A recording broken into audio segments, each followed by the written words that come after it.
मिलता रहता है। भाइयों और बहनों, जब मैं किसी विदेश यात्रा पर जाता हूं तो वहां भी जब सिख समाज के साथियों से मिलता हूं तो मन गर्व से भर उठता है। 2015 की मेरी कनाडा यात्रा आप में से कई लोगों को याद होगा, और दल्ला जी तो मैं मुख्यमंत्री नहीं था तब से जानता हूं। ये कनाडा के लिए 4 दशकों में किसी भारतीय प्रधानमंत्री की पहली स्टैंड अलोन बायलैटरल विजिट थी, और मैं केवल ओटावा और टोरंटो ही नहीं गया था। मुझे याद है तब मैंने कहा था कि मैं वैंकूवर जाऊंगा और मैं वहां जाना चाहता हूं। मैं वहां गया, गुरुद्वारा खालसा दीवान में मुझे माथा टेकने का सौभाग्य मिला। संगत के सदस्यों से बहुत अच्छी बातें हुई। इसी तरह 2016 में जब मैं ईरान गया तो वहां भी तेहरान में भाई गंगा सिंह सभा गुरुद्वारा जाने का मुझे सौभाग्य मिला।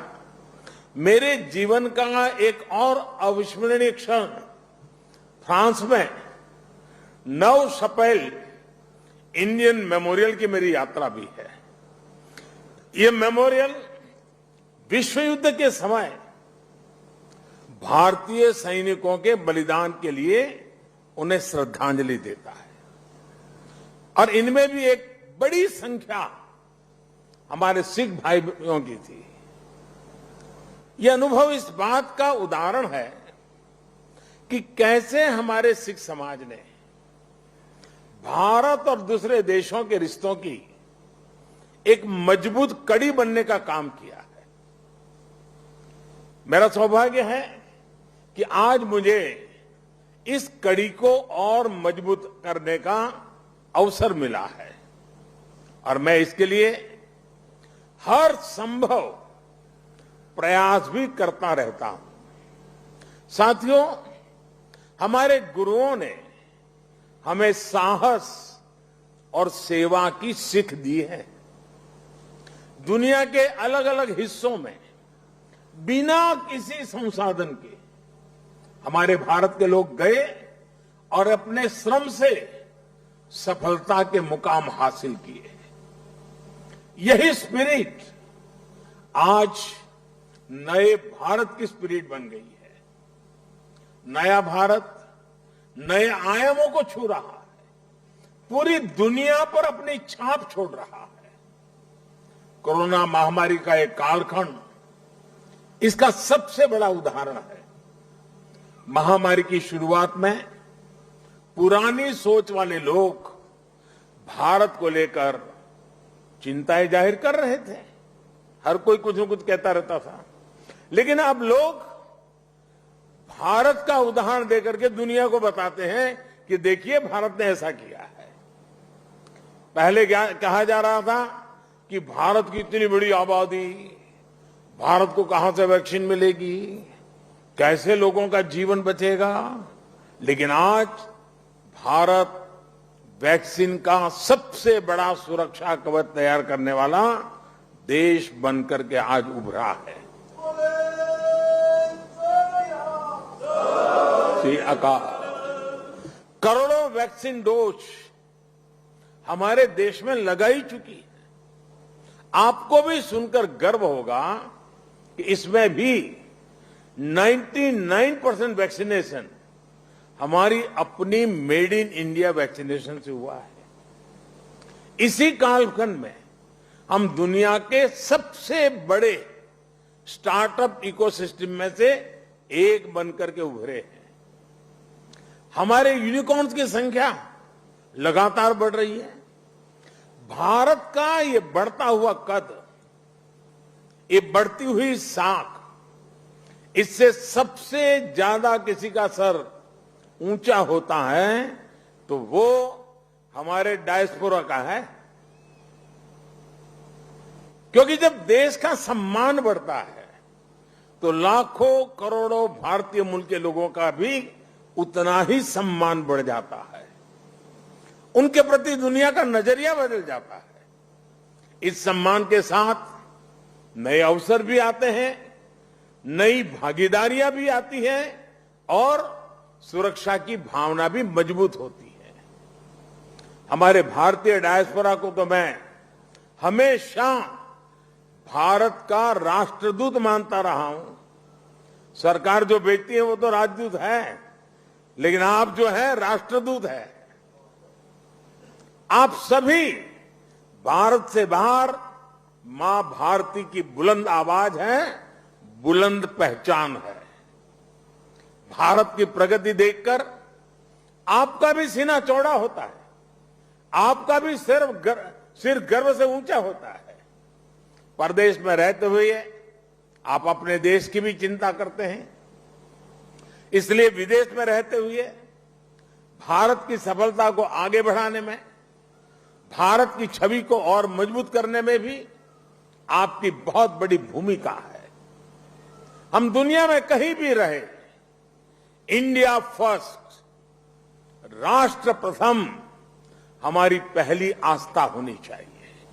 साथियों, हमारे सभी 10 गुरुओं ने राष्ट्र को सबसे ऊपर रखकर भारत को एक सूत्र में पिरोया था। गुरु नानक देव जी ने पूरे राष्ट्र की चेतना को जगाया था, पूरे राष्ट्र को अंधकार से निकालकर प्रकाश की राह दिखाई थी। हमारे गुरुओं ने पूरब से पश्चिम, उत्तर से दक्षिण पूरे भारत की यात्राएं की। हर कहीं पर भी जाइए, उनकी निशानियां हैं, उनकी प्रेरणाएं हैं, उनके लिए आस्था है। पंजाब में गुरुद्वारा हरमंदिर साहिब जी से लेकर उत्तराखंड में गुरुद्वारा हेमकुंड साहिब तक, महाराष्ट्र में गुरुद्वारा हुजूर साहिब से लेकर हिमाचल में गुरुद्वारा पांटा साहिब तक, बिहार में तख्त श्री पटना साहिब से लेकर गुजरात के कच्छ से गुरुद्वारा लखपत सिंह साहिब तक हमारे गुरुओं ने लोगों को प्रेरणा दी, अपनी चरण रथ से इस भूमि को पवित्र किया। इसलिए सिख परंपरा वास्तव में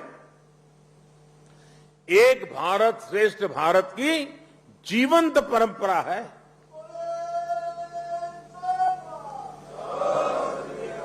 भाइयों और बहनों, आजादी की लड़ाई में और आजादी के बाद भी सिख समाज का देश के लिए जो योगदान है, उसके लिए पूरा भारत कृतज्ञता अनुभव करता है। महाराजा रणजीत सिंह का योगदान हो, अंग्रेजों के खिलाफ लड़ाई हो या जलियांवाला बाग हो, इनके बिना न भारत का इतिहास पूरा होता है, न हिंदुस्तान पूरा होता है। आज भी सीमा पर खड़े सिख सैनिकों के शौर्य से लेकर देश की अर्थव्यवस्था में सिख समाज की भागीदारी और सिख एनआरआई के योगदान तक, सिख समाज देश के साहस, देश का सामर्थ्य और देश के श्रम का पर्याय बना हुआ है। साथियों, आजादी का अमृत महोत्सव हमारे स्वतंत्रता संग्राम के साथ साथ हमारी संस्कृति और विरासत को सेलिब्रेट करने का भी अवसर है, क्योंकि आजादी के लिए भारत का संघर्ष केवल एक सीमित कालखंड की घटना नहीं है। इसके पीछे हजारों साल की चेतना और आदर्श जुड़ी थी। इसके पीछे आध्यात्मिक मूल्य और कितने ही तप त्याग जुड़े हुए थे। इसलिए आज देश जब एक तरफ आजादी का अमृत महोत्सव मनाता है, तो साथ ही लाल किले पर गुरु तेग बहादुर जी का 400वां प्रकाश पर्व भी मनाता है। श्री अकाल। गुरु तेग बहादुर जी के 400वें प्रकाश पर्व के पहले हमने गुरु नानक देव जी का 550वां प्रकाश पर्व भी पूरी श्रद्धा के साथ देश विदेश में मनाया था। गुरु गोविंद सिंह जी के 350वें प्रकाश पर्व का सौभाग्य भी हमें ही मिला था। साथियों, इसके साथ ही इसी कालखंड में करतारपुर साहिब कॉरिडोर का निर्माण भी हुआ। आज लाखों श्रद्धालुओं को वहां शीश नवाने का सौभाग्य मिल रहा है। लंगर को टैक्स फ्री करने से लेकर हरमिंदर साहब को एफसीआरए की अनुमति तक, गुरुद्वारों के आसपास स्वच्छता बढ़ाने के लेकर उन्हें बेहतर इंफ्रास्ट्रक्चर से जोड़ने तक देश आज हर संभव प्रयास कर रहा है। और मैं सतनाम जी का आभार व्यक्त करता हूं। उन्होंने जिस प्रकार से वीडियो को संकलित करके दिखाया, पता चल सकता है कि पूरी श्रद्धा के साथ हर क्षेत्र में किस प्रकार से काम हुआ है। आप लोगों से समय समय पर जो सुझाव मिलते हैं, आज भी काफी सुझाव मेरे पास आपने दिए हैं। मेरा प्रयास रहता है कि उनके आधार पर देश सेवा के रास्ते पर आगे बढ़ता रहे। साथियों, हमारे गुरुओं के जीवन की जो सबसे बड़ी प्रेरणा है वो है हमारे कर्तव्यों का बोध। आजादी के अमृत काल में देश भी आज कर्तव्यों को प्राथमिकता देने की बात कर रहा है। सबका साथ, सबका विकास, सबका विश्वास और सबका प्रयास, यही मंत्र हम सबको भारत के उज्जवल भविष्य को सुनिश्चित करता है। एक कर्तव्य केवल हमारे वर्तमान के लिए नहीं है, ये हमारे और हमारे देश के भविष्य के लिए भी है, ये हमारी आने वाली पीढ़ियों के लिए भी है। उदाहरण के तौर पर आज पर्यावरण देश और दुनिया के सामने एक बड़ा संकट है। इसका समाधान भारत की संस्कृति और संस्कारों में है। सिख समाज इसका जीता जागता उदाहरण है। सिख समाज में हम जितनी चिंता पिंड की करते हैं, उतनी ही पर्यावरण और प्लेनेट की भी करते हैं। प्रदूषण के खिलाफ प्रयास हो, कुपोषण से लड़ाई हो या अपने सांस्कृतिक मूल्यों की रक्षा हो, आप सभी इसी तरह के हर प्रयास से जुड़े नजर आते हैं। इसी श्रृंखला में मेरा आपसे एक आग्रह भी और है। आप जानते हैं कि अमृत महोत्सव में देश ने के सभी जिलों में, यानी हर जिले में 75 अमृत सरोवर का संकल्प लिया है। आप भी अपने पिंडों में अमृत सरोवरों के निर्माण का अभियान चला सकते हैं। साथियों, हमारे गुरुओं ने हमें आत्मसम्मान और मानव जीवन के गौरव का जो पाठ पढ़ाया, उसका भी प्रभाव हमें हर सिख के जीवन में दिखता है। आजादी के अमृत काल में यही देश का भी संकल्प है। हमें आत्मनिर्भर बनना है। गरीब से गरीब व्यक्ति का जीवन बेहतर करना है। इन सब प्रयासों में आप सभी की सक्रिय भागीदारी होना और आप सबका सक्रिय योगदान होना बहुत अनिवार्य और आवश्यक है। मुझे पूरा भरोसा है, गुरुओं के आशीर्वाद से हम सफल होंगे, जल्द एक नए भारत के लक्ष्य तक पहुंचेंगे। इसी संकल्प के साथ आप सभी को मैं बहुत बहुत धन्यवाद देता हूं। आपका यहां आना वो मेरे लिए संगत से भी बहुत ज्यादा है और इसलिए आपकी ये कृपा बनी रहे। और मैं हमेशा कहता हूं, ये प्रधानमंत्री निवास स्थान ये मोदी का घर नहीं है, ये आपका अधिकार क्षेत्र है, ये आपका है।